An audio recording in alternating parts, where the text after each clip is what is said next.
ऐकलत का? मधुराज रेसिपीला सबस्क्राईब करताना घंटी पण वाजवा, म्हणजे जेव्हा माझ्या रेसिपीज ऑनलाईन येतील तेव्हा तुमच्या फोनची ही घंटी वाजेल. टिंग टिंग. नमस्कार, मी मधुरा. मधुराज रेसिपी मराठीमध्ये तुम्हा सर्वांचं खूप खूप खूप मनापासून स्वागत. आज आपण पंचखाद्य मोदक कसे बनवायचे ते बघतोय. पंचखाद्य कसं बनवायचं हे आपण गेल्या वर्षी साधारण 2 वर्षापूर्वी जेव्हा मधुराज रेसिपी मराठीची सुरुवात झाली होती तेव्हा बघितलं होतं. लिंक खाली मी डिस्क्रिप्शन बॉक्समध्ये अटॅच करते. पंचखाद्य म्हणजे 5 खाद्य एकत्र करून जे बनवलं जातं, खिरापतही त्याला असं म्हणतात. त्यामध्ये प्रामुख्याने खारीक पावडर, सुकं खोबरं, सुका मेवा, खसखस आणि खडी साखर याचा समावेश असतो. आज आपण या रेसिपीला थोडासा ट्विस्ट देणार आहोत आणि पंचखाद्याचे मोदक करणार आहोत. तर सगळ्यात आधी इथे तव्यामध्ये 1 चमचाभर साजूक तूप घालायचं, थोडंसं गरम करायचं आणि यामध्ये आता 1 चमचा आपण खसखस घालतो. हलकीशी भाजून घ्यायची तुपामध्ये खसखस.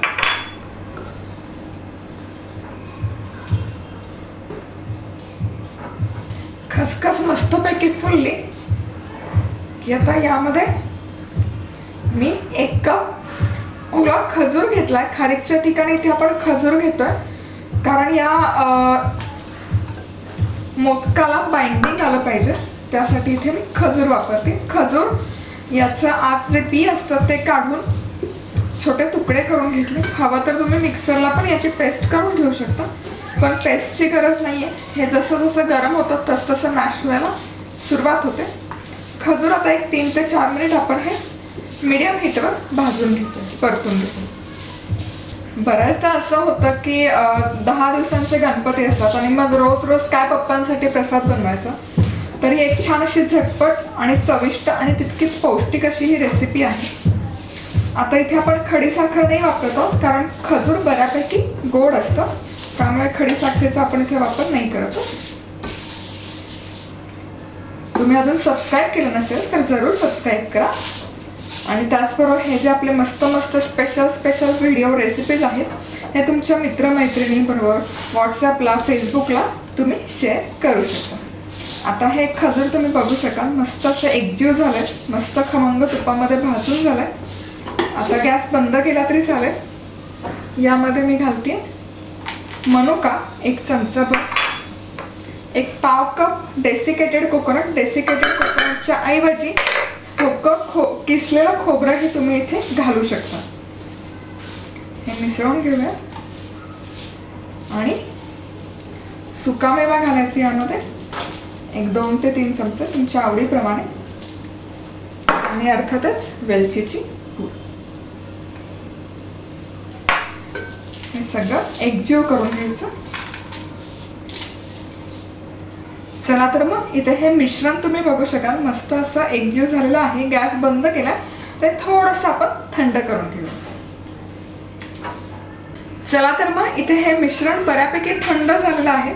आता इथे माझ्याकडे हा मोदक बनवायचा साचा आहे, बाजारात आरामशीर मिळतो, फार काही महाग नसतो. तर यामध्ये आपण हे स्टफ करूया.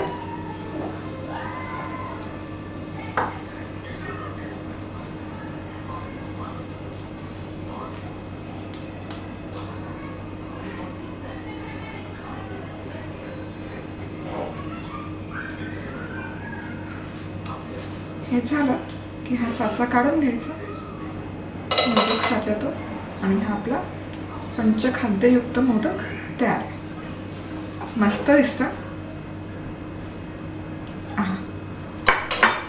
साधी सोपी प्रोसेस आहे, साहित्यही फार कमी लागतं आणि पौष्टिक अशी आहे शिवाय.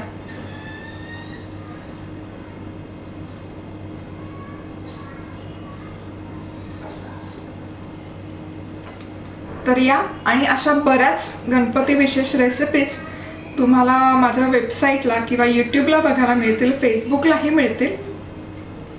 तर नक्की बघा. खूप सुंदर दिसतात.